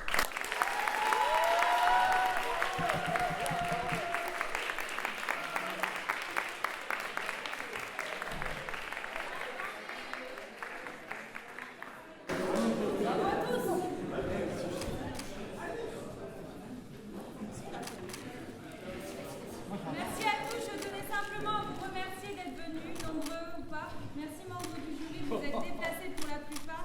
Félicitations, même à 23h, je vous envoyais des messages. Félicitations aux orateurs, à tous, honnêtement, parce que vous m'avez tous impressionnés. Pour la plupart, vous êtes nouveaux. Vous venez de découvrir ce que c'était que de plaider devant une assemblée. Et pour ça, je vous félicite, parce que sincèrement, vous m'avez mis des étoiles plein les yeux. Félicitations à Nice pour être le meilleur orateur. Félicitations à vous quatre, Thomas, Mathieu, Mathias et Renando, sorry. Mais merci vraiment à vous tous et j'ai hâte de vous retrouver la semaine prochaine lors de la plaidoirie au sujet du cinéma où il y aura un choc, notamment entre 6 personnes. Notre meilleur orateur sera présent et va débattre, donc c'est le moment de reprendre son titre si vous voulez.